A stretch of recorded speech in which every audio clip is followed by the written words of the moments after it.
You and I have known each other quite a long time at this point, and I've seen you grow powerhouse teams of 1,000 people, even more than that, in multiple companies, multiple times. You've been a partner in a billion-dollar enterprise. You rang the closing bell of the New York Stock Exchange. You've been asked to speak at both Harvard University and Columbia University. You sit on boards. I don't even know how many boards you sit on at this point, but you sit on boards of medical centers that I know about, business schools, financial services companies. You're in the trenches every single day, and you're so well respected by companies. And I know, again, from all the talks that we've had over the years, that you attribute all the success of your companies to the people on your team.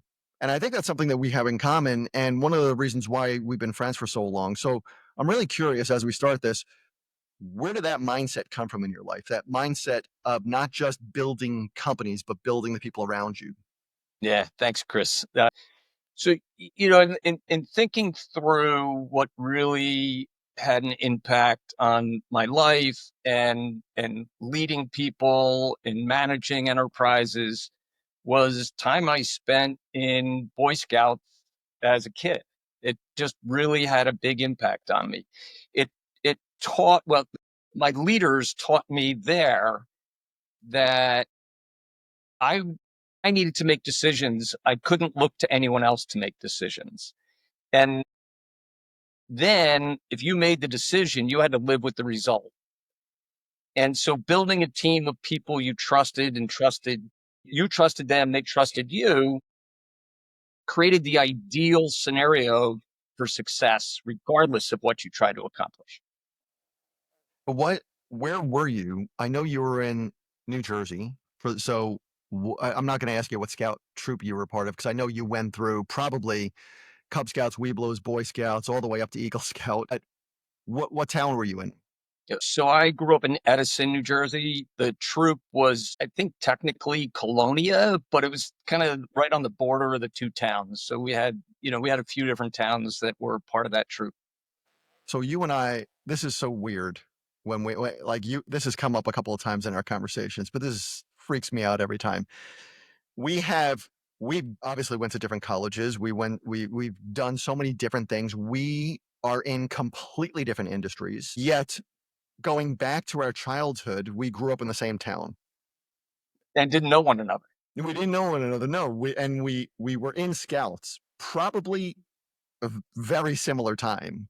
Like definitely we would have been in the same room, because there were several ages in that room. But we didn't know each other. I wonder if we ever bumped into each other. And then, you and I have also had conversations where we used to ride bikes, like in the same Everywhere, areas.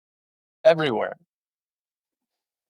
It's freaky. I'm so glad that our paths reunited when we got older. So anyway, so you're saying you learned a lot of your, I don't know what we're going to call it, leadership skills. I don't want to call it leadership skills, because I think the great majority of leadership gurus or leadership teachers out there talk about the sunshine and rainbows, and they talk about the stuff that sells books instead of the stuff that really means something inside of a company.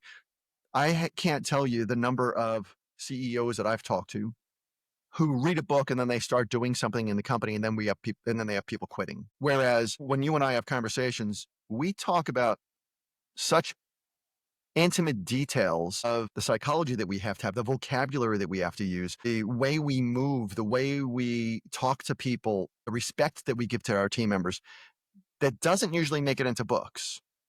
It, Yeah, it's and strange. maybe that's a function of a CEO being more of a visionary than an implementer and, an operations get it done kind of person. And I think that's the difference. I'm not the big visionary in most things. I'm the how do you take the vision and actually make it succeed in a big way? Yeah, that's huge. And I've watched you do it so many times. I want to start, if it's okay with you, like if there's somebody listening to this and they're saying, well, what's the very first step? The very first step is understanding how to locate great team members. And so this is a question. It's not a statement. Most people are going to say the first step is how to locate people. And then after we locate them, how do we motivate them to apply? How do we interview them? How do we onboard them? And then how do we manage them? Like they see this as a cycle.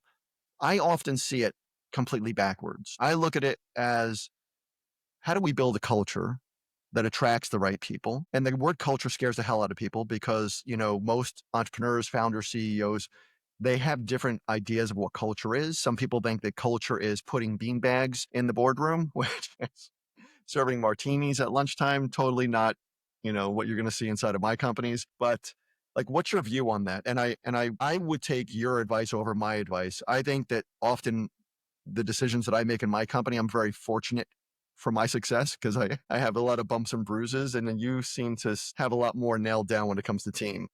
So do you want to focus on identifying and attracting the right people to the team, or on the culture of the company? Well, what do you think is the most important thing first? Do we have to have culture first, or do we have to really nail down how do we locate people and bring them in?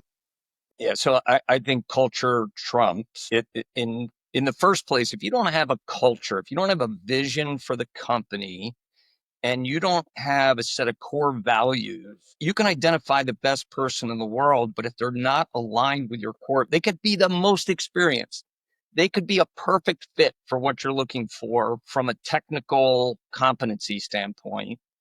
But if they're not a DNA fit for your company, they're wrong and you shouldn't hire them.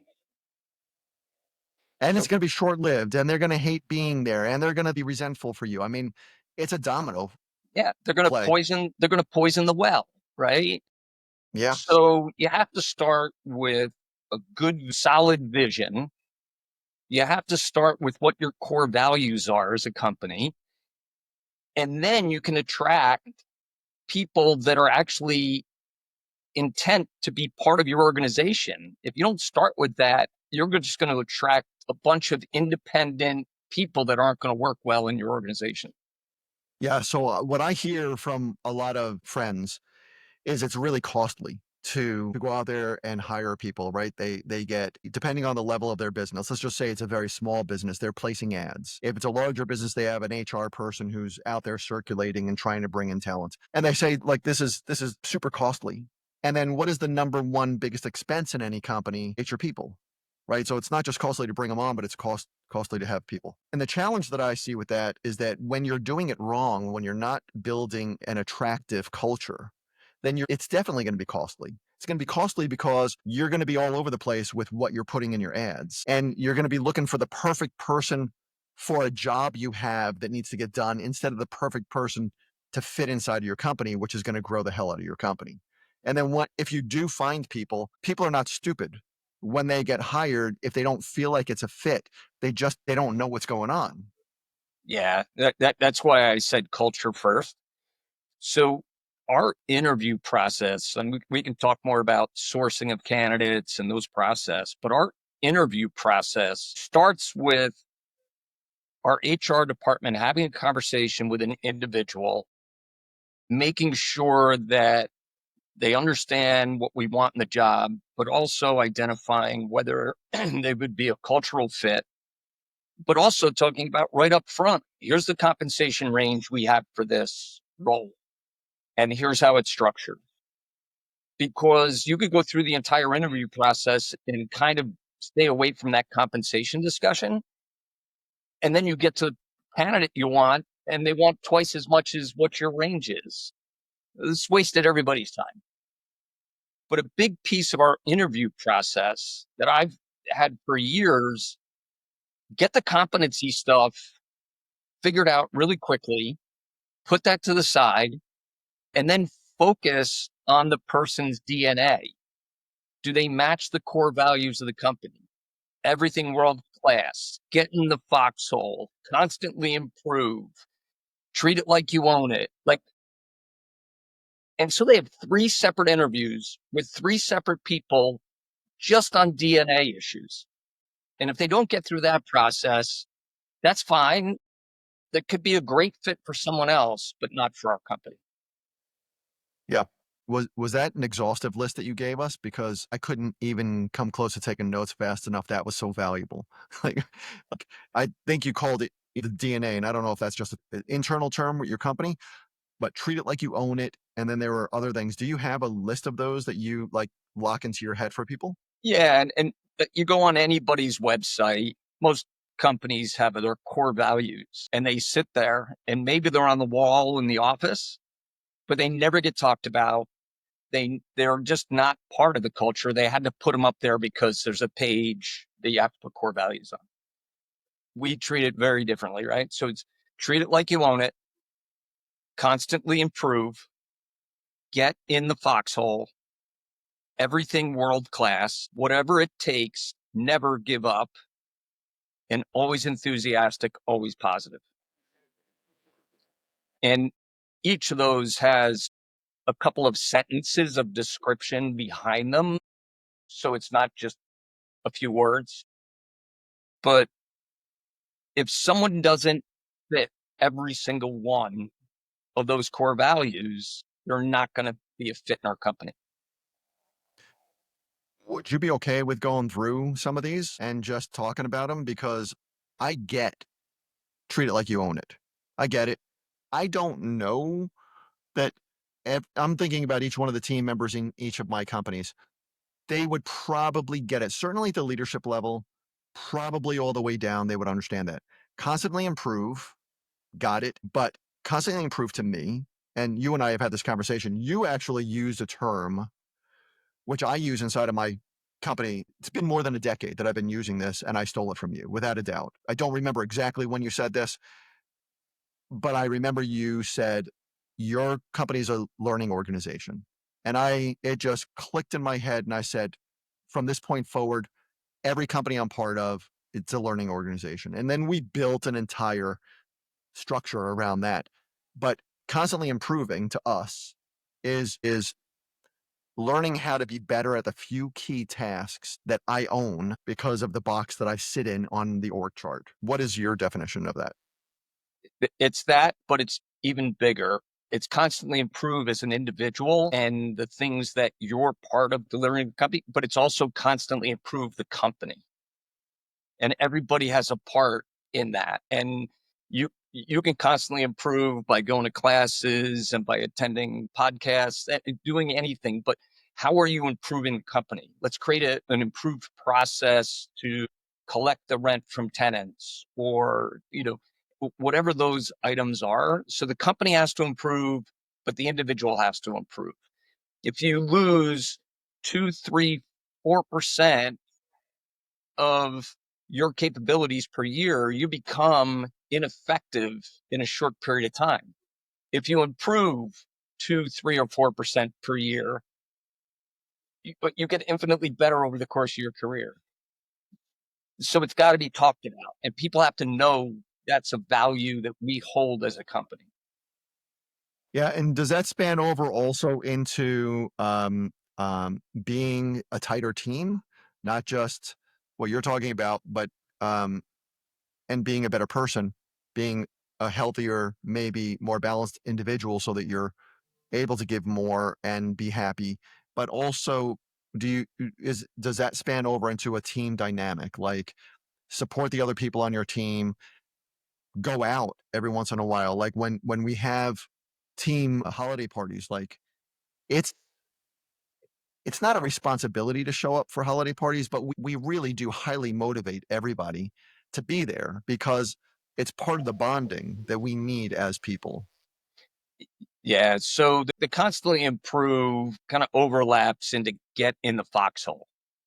And maybe it's a military term from year gone by, right? But if someone's not willing to get in the foxhole with you and you don't trust them and they don't trust you, you're not going to be successful in business. So that's where we want, like, don't say that's not my job. I'm going to just send an email to a different department. No, get in the foxhole. We're in this together and we're going to succeed together. Yeah, I love that one. What about world class? Don't take the shortcut and just say, well, I got that done. Right? It's got to be world class. It's got to be world class for our investors. It's got to be world class for our own employees. It's got to be world class for our tenants. Like, if we see something that hasn't been vetted and talked about and doesn't present the right way and it's just sloppy, that's not acceptable. I love that. And I love all of these, and whatever it takes was the next on my list here.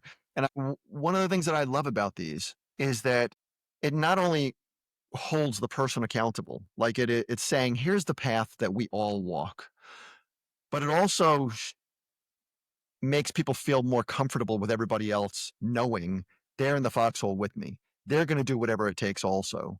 Like it builds a team as opposed to a bunch of team members. Big difference.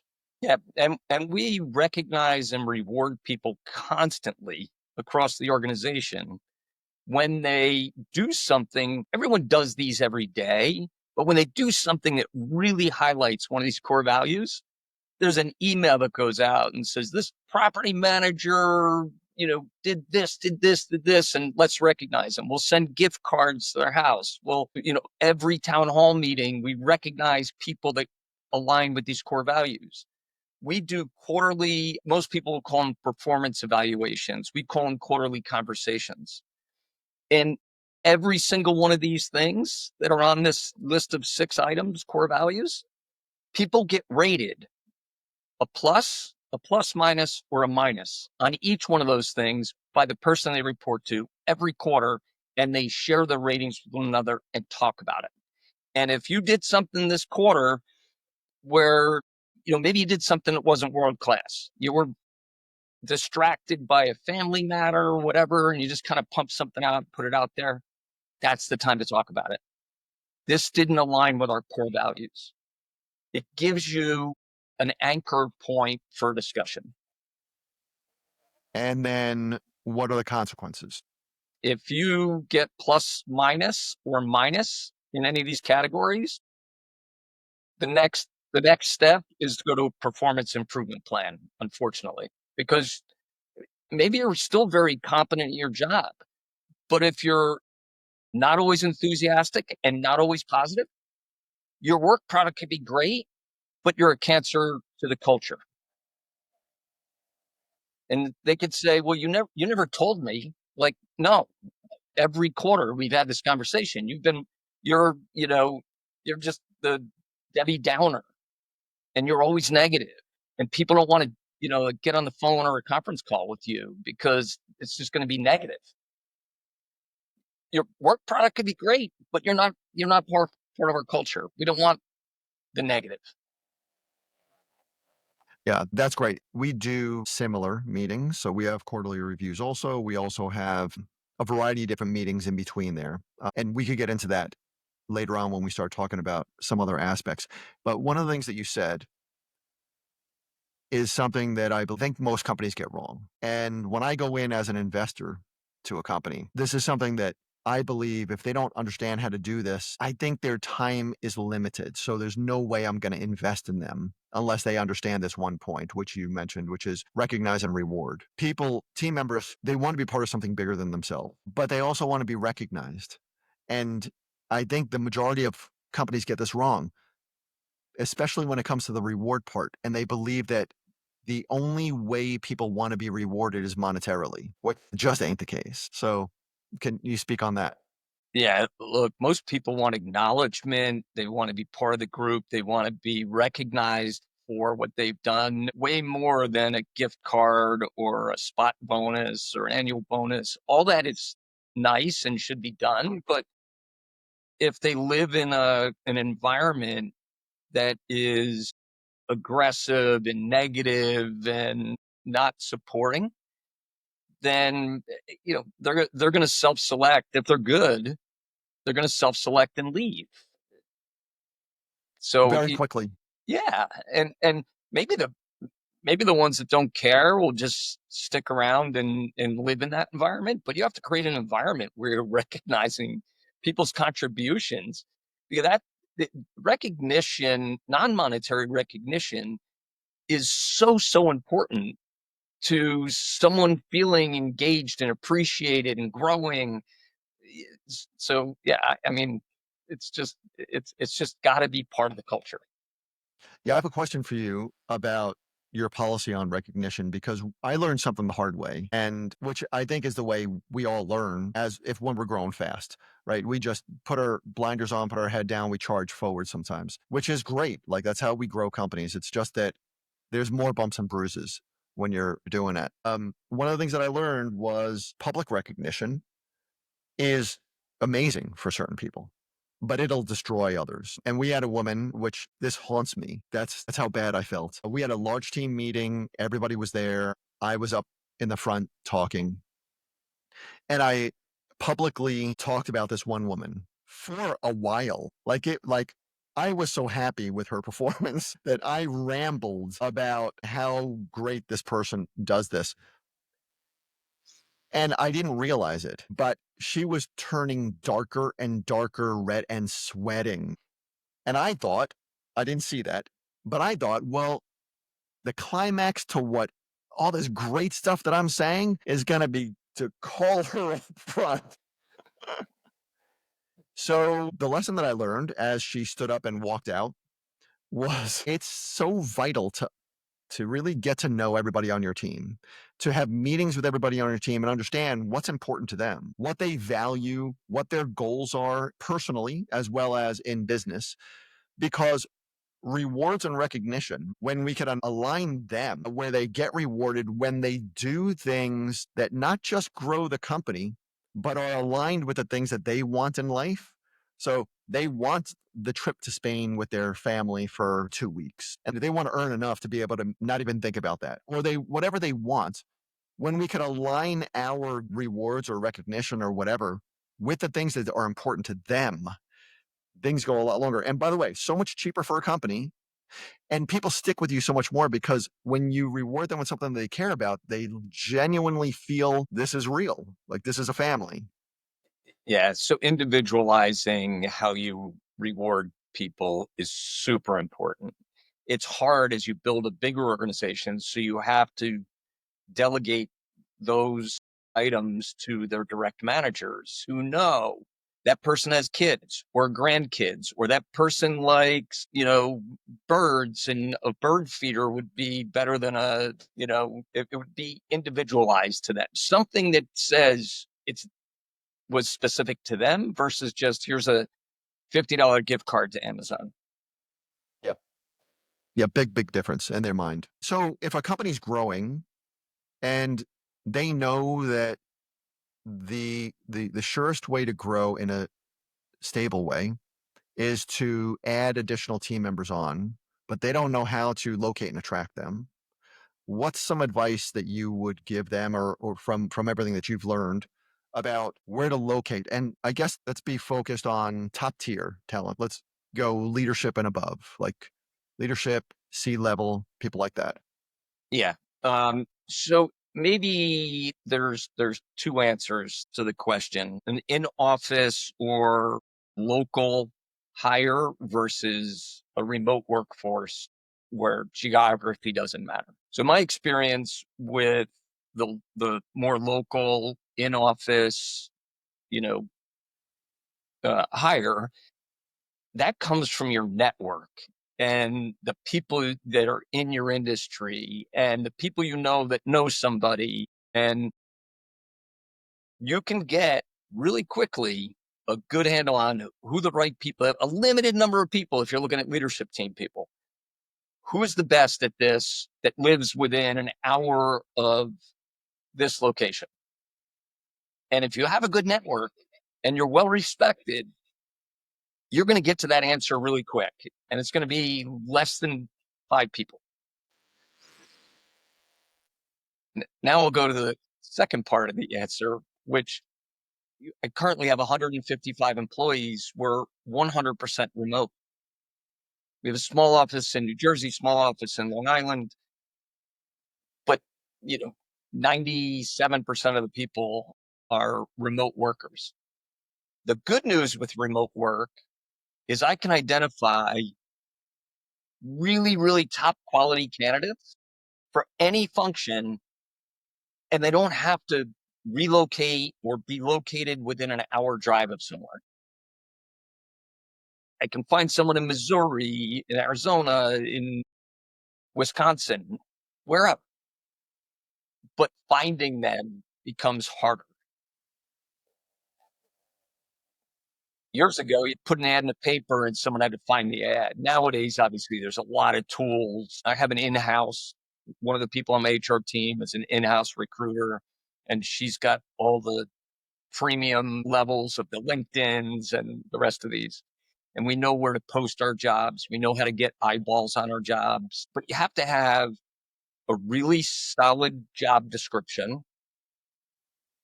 If you can't start with that, you're going to get a lot of noise.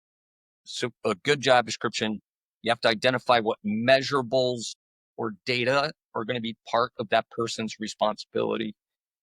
Then you have to create the funnel of all these resumes that are going to come in, and how do you screen it, and get into the interview process. So I'm sorry, there were two answers, but I think it's different when you have a remote company versus a local company.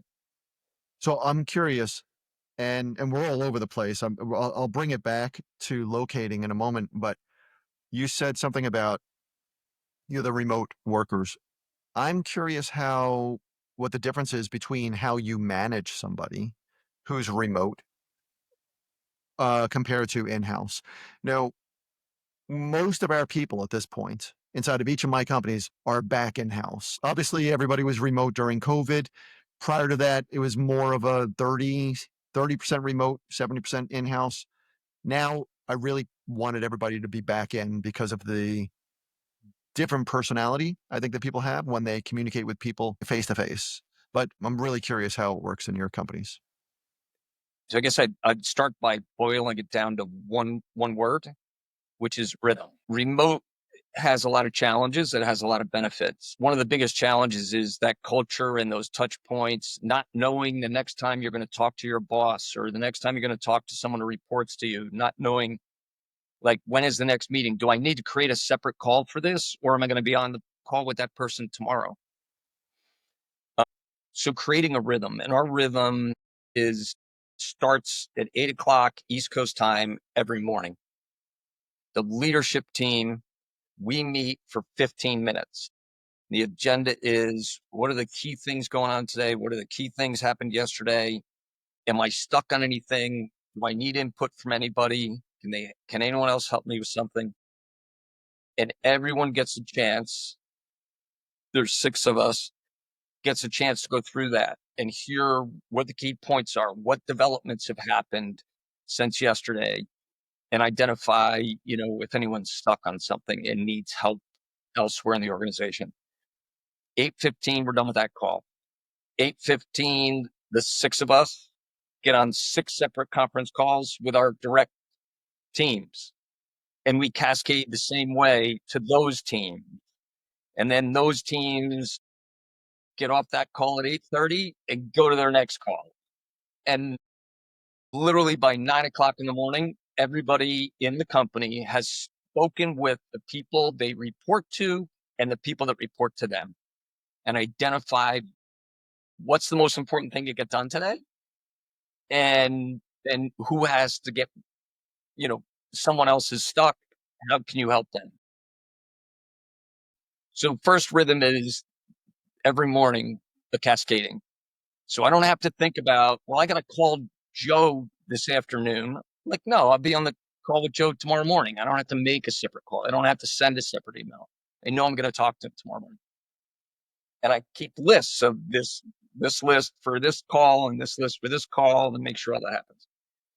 Then every week, every department has a departmental meeting. It's 1 hour. It starts on time and ends on time. No exceptions. No one shows up late.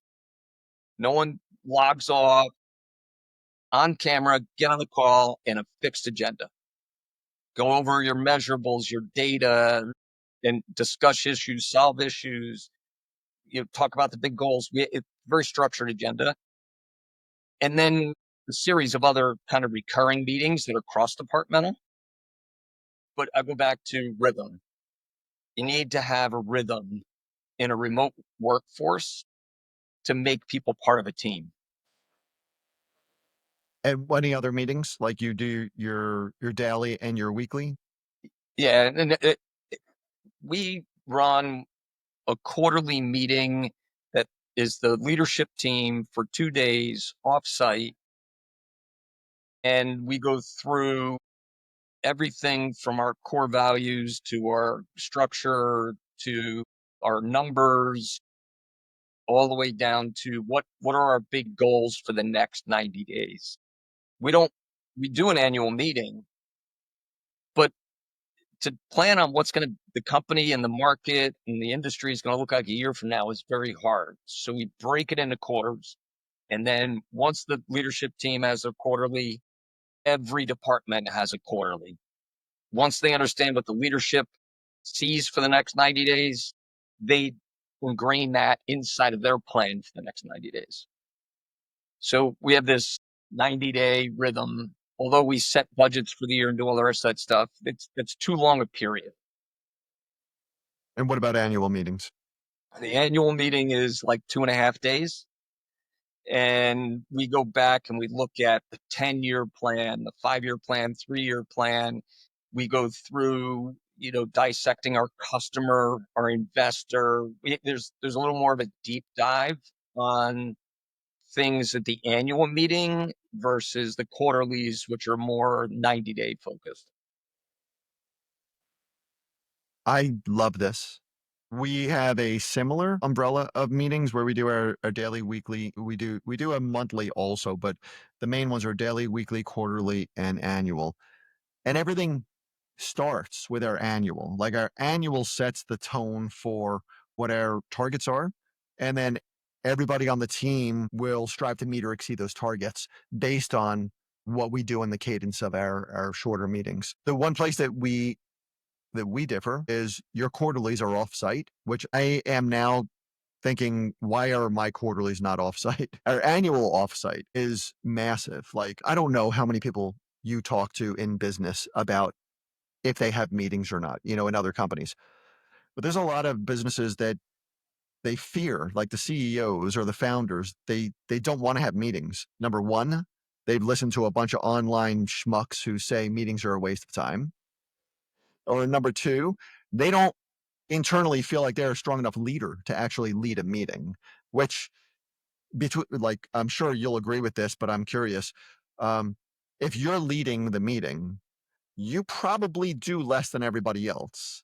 You certainly, I'll bet, speak less because the person in charge is going to listen to everybody else. They're going to guide everything with good questions. And then their team, the way we build them into rock stars is by letting them talk in front of the leaders and talk in front of the other people on their team so that everybody can see the gel that's happening there and then build upon each other. And then at the end, we say something that makes us look amazing because we use what everybody else said. Well, and I think the most effective meetings, and I generally start 5 weeks before every quarterly meeting. Mhm. I send out to everyone, next week, this has to be prepared, reviewed and prepared. The week after that, we have to get to this step. So 5 weeks of planning before we actually go in that room and meet for 2 days. You can't just say, show up at the quarterly meeting. No, how are you doing at your metrics? What are the issues we're having? All this prep, get feedback from down in the organization to come up, sort it out so we can really understand what we're working on when we get together. But an annual planning or quarterly planning is not done without pre-planning. Hey, is everybody in your organization part of a meeting? Everybody is part of the meeting, not the annual planning, the quarterly. Oh, I understand. But Yep. they are actually part of those. We start with the leadership team, and then we come out of that meeting with 1 to 2 pages of here's the goals for the quarter, here's the measurables, here's the data for the quarter, and that gets given to each of the next level managers, and they meet with their departments and go through that same thing so that those departments can build their quarterly business plan to meet the goals of the company for the next quarter. Everybody in my organizations are also part of the meetings, and that wasn't the way we started though. Like we started having leadership team meetings, and then they were left to their own devices to have meetings with everybody inside of their departments, basically based on the same guidelines and outline that we use in our leadership team meeting. But we started bringing more and more people into the groove, and it did two things, which I think was amazing. Number one, it gave us insight that made us significantly stronger companies because Some of the greatest ideas are outside the box thinking, which doesn't normally come from the person in the grind in that box in, as the leader. Sometimes it comes from, a customer support person or somebody who is closer involved with the customer or the client or whatever. So it did that. But the other thing that it did was it made people feel more valuable when they were invited to the meetings. And we push people to be a part of the meetings. Sitting in on a meeting is not acceptable. Participating in a meeting is mandatory. So you're showing up, you're prepared. And the only people who are scared to, voice their opinion are the people who aren't prepared. So I agree with you. You do 5 weeks out. We don't do 5 weeks. Most of the time it's 3 or 4 weeks. Like an annual will be 4 weeks. Our quarterlies will maybe be 3. But when they're prepared, the ideas that they come prepared with should make me so happy. Yeah, there's one other group that we formed. We call it the Operational Excellence Team, but it's really our next level leaders. It's the key people, not on the leadership team, but that have a broad impact to the company. And they're cross-functional. They could be in marketing, they could be in capital raise, they could be in investor relations, they could be in property management, they could be in leasing, they could be in whatever function. But we give them a platform to meet and collaborate and talk about issues without a leadership team member in the room. And so people aren't holding back. If they think there's an issue, they can voice it there and work it out there. And they can come to the leadership team with a recommendation. Say, I think we should do this. I think we should do that. And 99% of the time we say, go do it. So you can't sit in that ivory tower and not empower your next generation of leaders that are hopefully someday going to be sitting in your seats to have some responsibility to the organization and some ability to create change in the organization.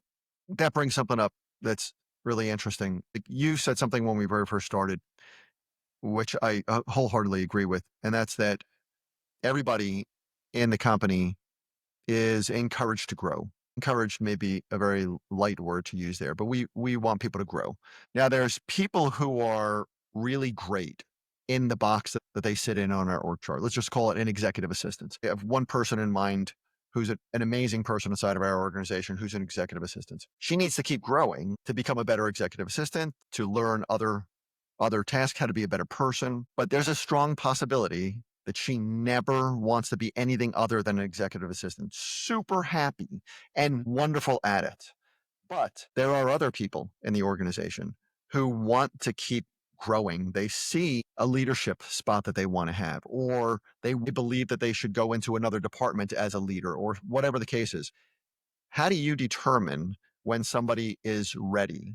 Is it an emotional intelligence thing, or how do you determine this person should be a leader? I don't know if there's one single answer to that, but I'll say it's pretty easy to identify someone that actually cares more, more about more in the organization than just the role. They come up with ideas and say, hey, what about this? Or what about that? Or they're super detailed. And we've moved people into managerial and leadership positions that were always just an individual contributor before that. So it takes more managing and mentorship of those people because they're technically adept, but they haven't delivered a quarterly conversation performance review to somebody. They haven't hired somebody. They haven't coached a team of people to get a project done, but they showed that they had a desire and that they were passionate.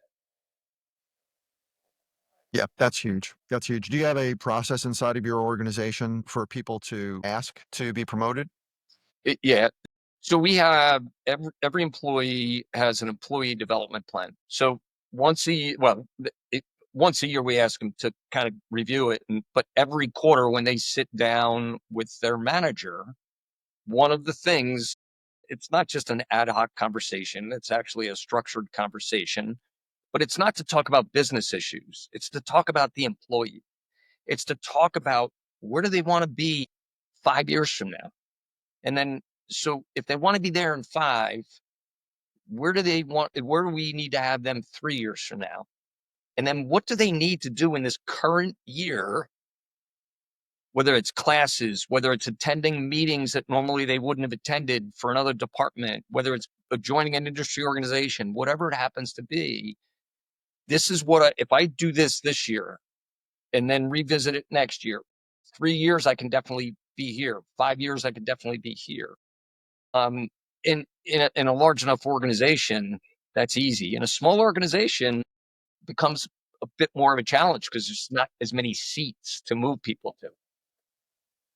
Yeah, but still super exciting when framed properly. Hey, what are 3 traits that you believe every great team member has, and how do you spot them in the interview process? So look, first part of the interview process is really focused on someone's experience and competency to be able to meet the requirements of the job that we are hiring. The next 3 steps in the interview process are directly towards their alignment with our core values, right? And that's it. Like, it's not figuring out whether they're competent, because they wouldn't even be in the DNA interview process if they weren't competent to start with. They would have been flushed out of the process. So it's really identifying, I talked about it earlier. If someone is a Debbie Downer and not always enthusiastic and positive, it's like, doesn't work for us. We don't want that. And then once you get through that, they are a mesh with their core values. It's giving them a practical problem to solve that they could easily be encountered with every given day in their job. And they're given that problem. They're given a week to develop a presentation. It could be Word or PowerPoint or anything else they want, and then present it for an hour on a Teams call in front of everybody that they actually interviewed with, which is like 5 people at that point. We've had people that are a DNA match, and on the resume and the interviews, they were a competency match, and they got to solving the practical problem and failed. Maybe 5 to 10% of the people that got all the way there that we would have made an offer to and hired, and they get to the practical application and fall flat on their face. We hired them. It wouldn't have been good for them. It would not have been good for us. And that's all they do, all of that prior to an offer being made. That's correct. That's great. No exceptions. Yeah. None. No one bypasses those steps. And we do advertise every open position internally and externally. And how long did that process take? Because you mentioned a week. They're given a week for the slide deck, but how long is that normally? I'm sure it varies, but It does. But we're very data driven, and we have a lot of measurables for every function in the company. So my HR team has a measurable which says from the time we post a job to the time we have an offer accepted, it needs to be less than 45 days. So the hiring manager has a lot of responsibility. HR has a lot of responsibility. We don't want to put candidates in the front end and our process takes too long and they accept another job somewhere. Maybe they were the best candidate.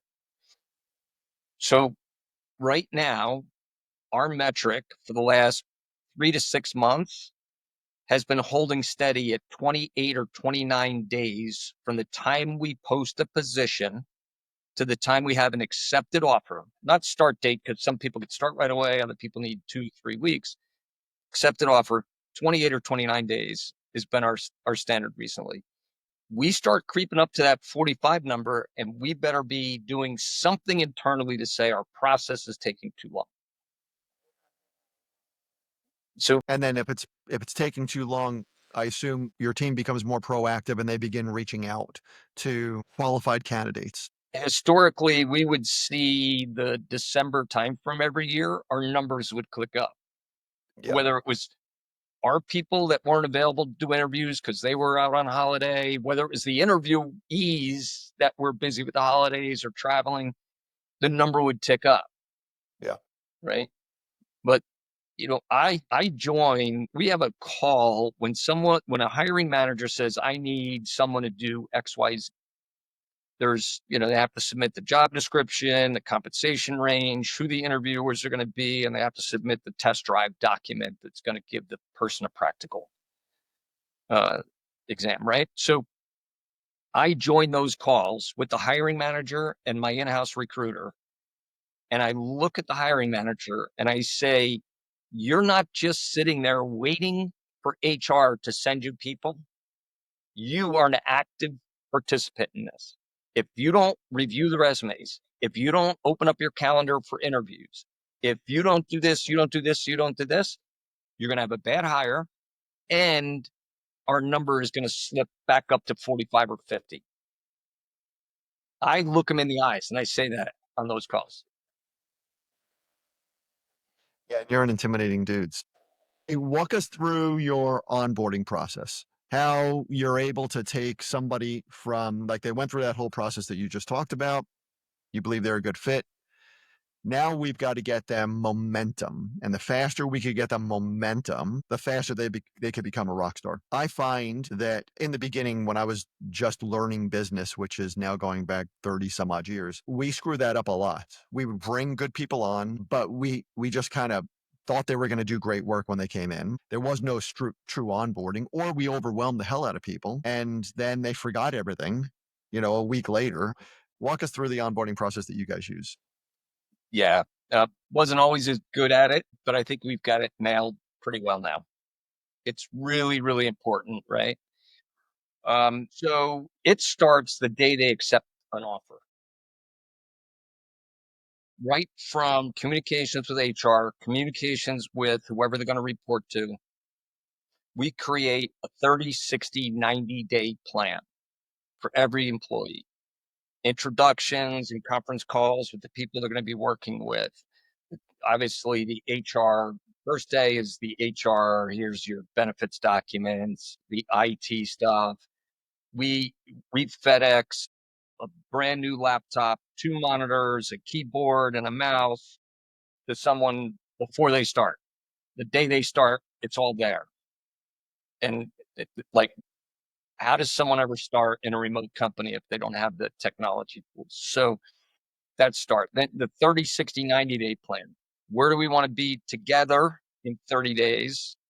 You as the new employee, us as the employer. Where do we want to be in 60? Where do we want to be 90? And here's how you're going to be measured. Here's all the data, like very clear to that person. And HR outside of the hiring manager is doing a 30, 60, 90-day check-in to say, how's it going? You have all the tools you need. Is there anything missing? Not every manager is as good at this, right? But we have a metric that we measure at the 90-day mark, the satisfaction of the onboarding process with every employee. And we track that over time. We have a 98% satisfaction rating on the onboarding process. And if that starts to slip, we're going backwards to figure out what happened and how can we do better. So there's two things that we do that are super important. And I believe you and I have talked about one, which I'm not sure if I picked this up from you, but there's a strong possibility I might have, because you and I just sit around and bullshit about business. And we talk a lot about teams when we do that. One of the things is when people go through training, when they're doing an onboarding, we're giving them a lot. And so we don't train people and then put them in. We train people and put them in and then let them do what they're hopefully great at. And then 2 weeks later, they come back for another training because inevitably they forgot, maybe not the beginning, maybe not the end, but they forgot the stuff in the center, right, of that training. And we track this, and we've found ever since we've been doing this, which again is 10, 11, 12 years at least, our success rate with team members, like we would onboard great people and they would do okay. And we'd have to keep managing them. When we bring them back, they hockey stick up. So they not just do better performance wise, but they feel so much better inside of the company. They grow as leaders faster because they jump in and they feel like they're part of it from the beginning. Yeah. So the drinking from the fire hose when someone first comes on, they're going to miss a lot of stuff. I totally agree. One of the things, and I may have shared this with you at some point, is most companies start people on Mondays. And on Monday, everyone is busy already. And this person's coming on board and people are, flustered with all the other stuff they have to do. And then by like Wednesday, that person is like worn out, shot, exhausted mentally because they're trying to capture all this stuff. They don't even know where the bathroom and the coffee maker are yet, right? So we onboard only on Wednesdays. And Wednesday gives them, first of all, it gives our team ready to be prepared and not in the Monday hectic, typical business pace. But that onboarding is on a Wednesday. They get through the HR piece, they get through the IT piece, they spend time with their hiring manager, they meet some other team members. They have to go on and do the policies and, watch some videos of our various things and check off that they've done it. And, they're not going to, you got to do the spam, prevent spam, the anti-harassment training, all these things. They get that done within a couple days, and then they got a weekend.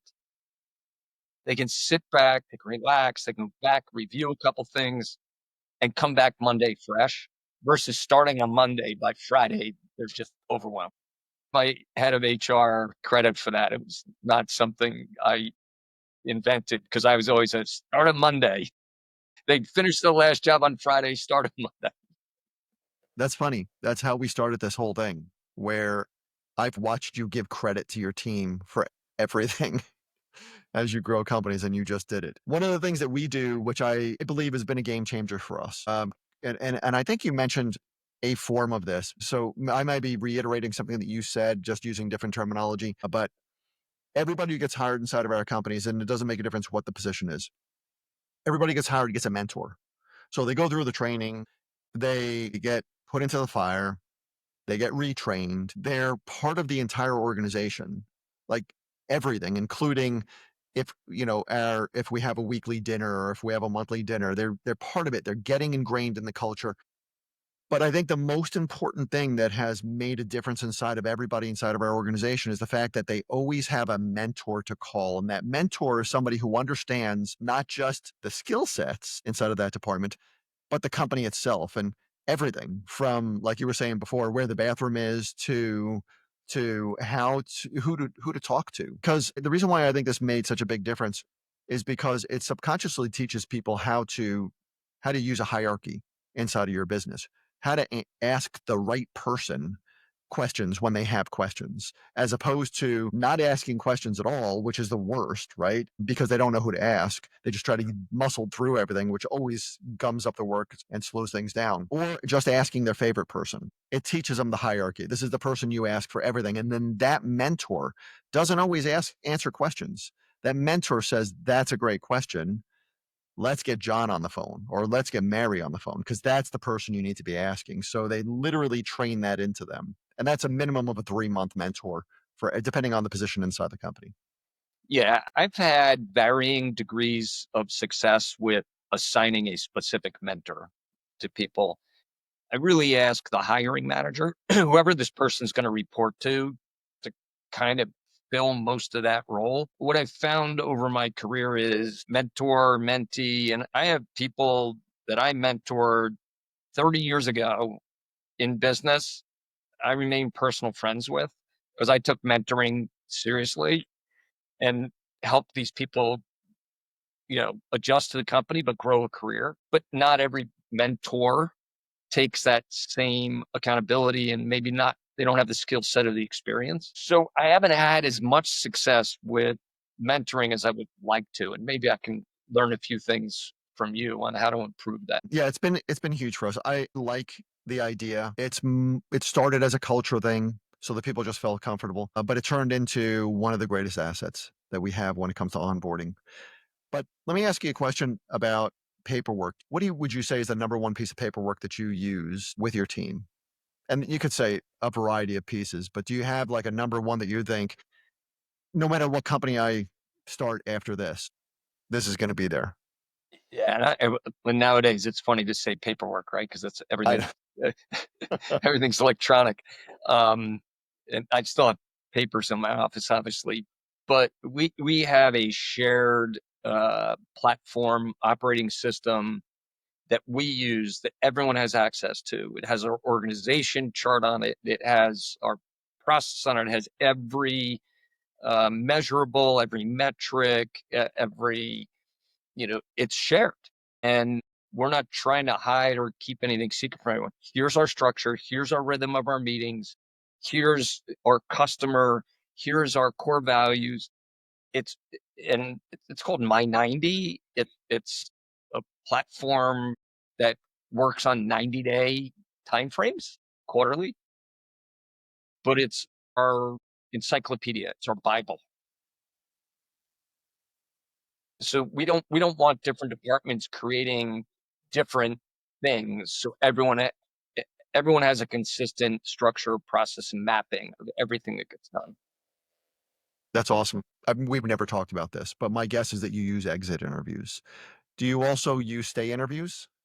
We do exit interviews. I get the results of every exit interview as well as whoever the manager of that person was. Yeah. So I track those pretty closely, read every one of them. We have a very low, so we have less than 5% turnover rate in our company because of our hiring process and our culture. That's way below the industry standard. I'm guessing for not just my industry, For commercial most real estate, industries. Yeah. all industries, right? So the stay interviews, HR has a form and a frequency which they call people, and there's good information that comes from those, but with very few exceptions, when people leave the company, it's not because they didn't like the company. So they'll give us some tidbits on the exit interview that might be helpful, but generally it's very complimentary of mostly the people.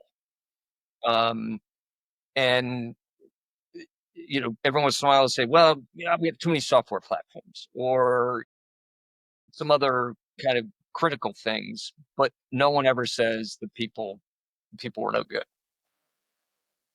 Yeah. And your stay interviews, you do a stay interview as well? Yeah. So HR does them, and I forget the exact frequency right now. There's rolling how many times someone gets called, and I think people are probably less open to be critical of things in a stay interview. So we use our operational excellence team to kind of bubble up any issues that might be percolating that this stupid leadership team doesn't see. It happens in every company, right? I didn't know that was going on. Yeah. There's blind spots when it comes to anger, stress, animosity.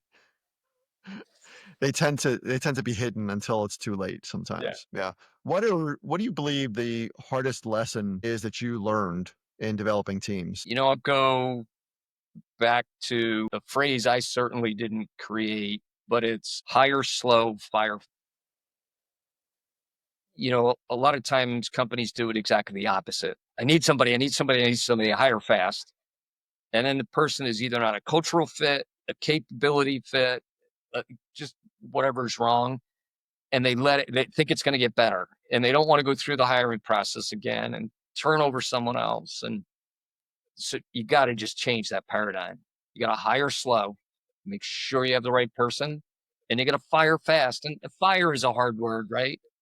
Most of the times, if you're communicating well with an employee about things which they are not aligned with, whether it's capabilities, competency, work ethic, core values, have the conversation. Sometimes they'll self-select and just say, this is not a fit for me. I'm going to go and give them some time to even do so. But too many times employers try to convince themselves someone's going to improve when they're not, and everyone else sees it. And when they see it and there's no action taken, They just think it's acceptable and that management doesn't give credit.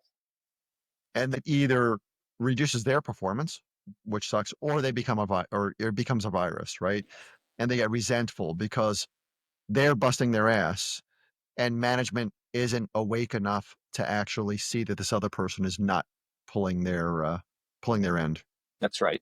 So then, and I'm gonna ask you a question, but then I'm gonna tell you a story because it's gonna make you laugh, I think. How do you know when to terminate somebody? And I'm gonna tell you, like, when you and I first met, which was decades ago, that was when I was in the health club industry. So I had a chain of health clubs, and I was in the meat of things. Like, I was running clubs, and in the beginning years, I was even cleaning up the clubs. Like, they were the lean years of my life, and I have a lot of bloody stories to tell from it. But it was a great time, and at the end, it ended very, very, very well. However, I had a rule of thumb back then because I had an hour drive to the nearest club from where I lived because I lived out in the country, basically. And so I would drive an hour to my nearest location. I'd start there, and then I'd either spend a day there or I'd spend some hours there, and I'd go to the next location and so on. And I made this rule up that on that drive into work, I was listening maybe to some back then. I'm going to say something that you'll relate to, but half of the listeners won't. I had cassette tapes and I would listen to cassette tapes, right? They were personal development things or they were business cassette tapes, whatever it was. And so it allowed your brain to just gestate and turn over and go through whatever, process things. So if I was having fights with somebody in my head that I was going to see at the office, that was like past the point where that person should have been let go. So my rule of thumb was when I can't get you out of my head because I'm fighting with you, because I'm having these conversations that I probably should be having in person, but I just am hoping that you're going to get better. So I'm letting it go another day and it's forcing me to gestate on it mentally. That's like the point of that's got to be terminated. Now, fast forward to today, and the organizations are considerably larger. So I don't have a direct connection sometimes with people. So you can't tell your leadership team as soon as you're having bad thoughts about somebody, you got to let them go. There's got to be better metrics involved, and we have them now. But what are some of your, you know, trigger points for we need to terminate this person? Yeah. So in today's world, the liability attached to termination of employees is so much greater than it was years ago. Justified, unjustified, it says employee at will, but so many people can create claims, and whether they're right or not, you're left to defend them, right?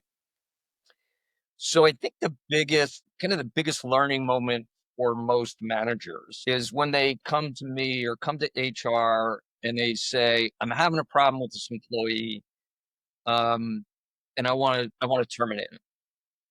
I'm like, well, let's pull up the last 2 or 3 quarterly conversation performance evaluations documents, and let's look at how you rated them and what you said to them, and how you coached them. And you go back, and everything is plus, plus, plus, plus, plus, good, good, good, good, good. You're like, you haven't even told the employee and communicated with the employee in any way that you're not happy with their performance, and you want to terminate them. And once that gets ingrained in the culture of the company, people actually start saying it's a good thing to actually have these real conversations with the employees. You can be great, but this one thing, and it's documented. And that employee starts to know, well, is this something I can fix, or is it just part of my stripes or my spots and I can't change it? And so I should either look, or I know that long term it's not a fit. But don't ask to terminate somebody if you haven't done your job as a manager and leader in communicating with that employee. Now, if someone does something fraudulent or whatever, I mean, that's easy, right? Of course, but that's also a big reflection of that person's leadership skills.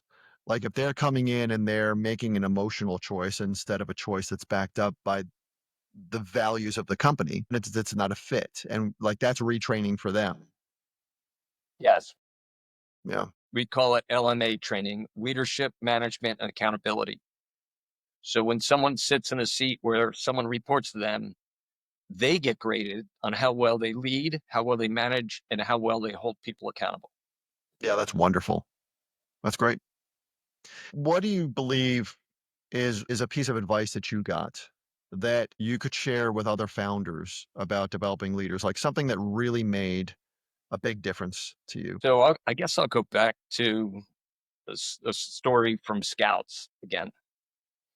And I was, at the time of the story, I was senior patrol leader, in charge of all these patrol leaders and scouts and 30, 40 people. And we're on a camping trip. And there were no weather apps. There was your phone wasn't lighting up. No one had, maybe 2 days ago you watched the weatherman, but now you've been out on a camping trip. And we were in South Jersey and doing what we're doing. And all of a sudden you hear thunder in the distance. The sky turns dark. The wind starts blowing. Tarps and tents are flying over. And I'm senior patrol leader. So I go running over to the scoutmaster, who's the adult in the room. And I say, Mr. Vogel, what should I do? And he stopped. All hell is breaking loose around us. And he looked down at me and he said, what do you think, Scout?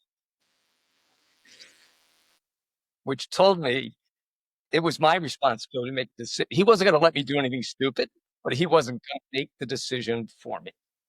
What a great thing to say. That's Sticks, amazing. sticks with me every day. I love that. And I we love that. survived, of course, right? But Yeah, of course. I wanted someone else to give me the answer. Yeah. And it was just obvious he wasn't going to do it. And that's like a pivot point probably in your life, Yeah, because for if sure. thrown into stress, and this is for everybody, this is just human nature, thrown into stress, there's always a ton of pivot points in there. You can either, charge forward, or you could look for safety. And safety is usually get help from somebody who, and I'm not saying you shouldn't go and get help. I'm saying that you get help at the appropriate time, but you do what you can immediately. Otherwise, you lose that inside of you. You lose that drive inside of you. He knew exactly what he was doing at the time. And I do the same thing to people now that he did to me. God rest his soul, but he doesn't, maybe he knows how big an impact he left, but it was great. Is he still around? No, unfortunately. Mr. Vogel. Hey, I have a question for you, and this is totally off topic. You are without a doubt. I don't know if I've ever told you. I think of you like this, but you are without a doubt one of the most balanced people that I know, which says a lot. And I hang out with a bunch of people who tout their balance. When it comes to being healthy or being family oriented or whatever. But I have never known you to drop the ball. You work like a dog. Like, you work a lot. You are with your family a lot. You have such a wonderful relationship, not just with your wife, who's amazing.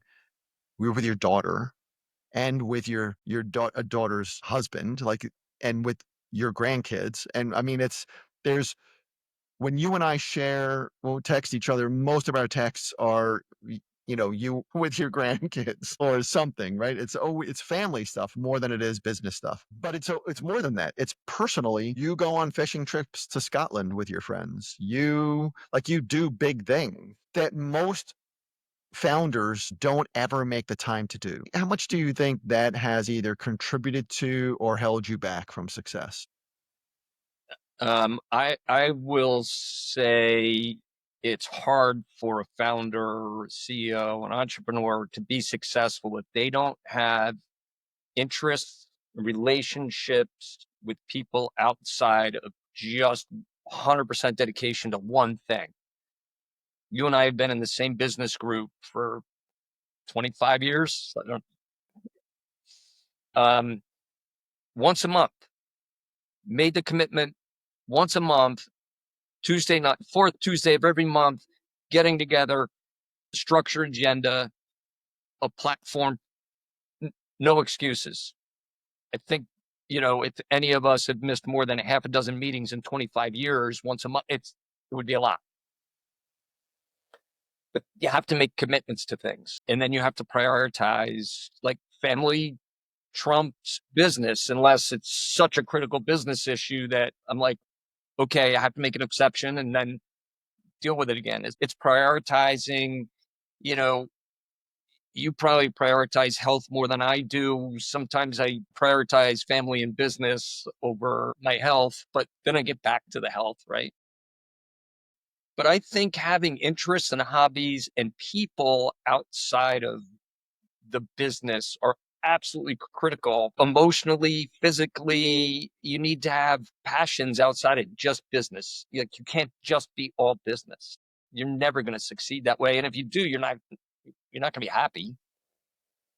What's interesting when I look at what you do from a personal standpoint is you seem to choose, I don't know, hobbies or extracurricular activities that that put you into the silence, that give you the time and the ability to think, which I think is a massive asset. Like I strive to do that. You just seem to fall into that. Examples would be like the fishing that we talked about, or hunting, or gardening. And when I say gardening, like I don't know that that's the right word for you. Like it's like structures so that your vegetables are growing all winter long. You have tiers of things, like you're out there and you've created a massive environment on your property that gives you the ability to grow things that are healthy, yet you're going into the silence. You're taking your mind off of the big business things for a short period of time, doing something that you need to get your hands and your body involved in. And I think that that has a huge impact on your brain's ability to think faster at work. Yeah. For anyone that understands fly fishing, it's the most serene sport. You're standing there by yourself in waders in a river, the water's flowing past, you're observing nature, you're quietly casting a fly line. You can stop, sit on a rock, and just think. You're not at the Jersey Shore at the boardwalk with lights and buzzers and people. It's just a quiet place, but it's very technical. It's very cranial. You have to think about, what kind of fly do I want? How do I want to cast it? Which direction? Where's the wind? Where's the sun? What's the temperature? All these things that go into what you're doing to make you successful at it. But it's not in an amusement park. Um, you know, Behind me out here is one of my greenhouses. During COVID, I studied how to hydroponically farm lettuce and vegetables. And I took a piece of the greenhouse and custom built racks and filters and lighting and all this automation. And, you know, when I'm done here on this interview tonight, I'm going to go harvest 5 heads of fresh lettuce. And it's still February, and we're in New Jersey. And 5 minutes after I harvest them, they'll be on the kitchen table. No pesticides, unbelievable flavor. Those are hobbies to me. That's amazing. That's balance. I don't know that that many people understand that kind of balance. So I'm really grateful that I have the ability to watch you, because I learn a lot. I learned from that. Hey Kurt, this has been amazing. Thank you so much for taking the time and sharing all this with us. You're fun to talk to. You're such a deep breadth of knowledge when it comes to building teams. Thank you so much. Yeah, no, I totally enjoyed it. I love everything you're doing with the series, Chris, and just appreciate our friendship.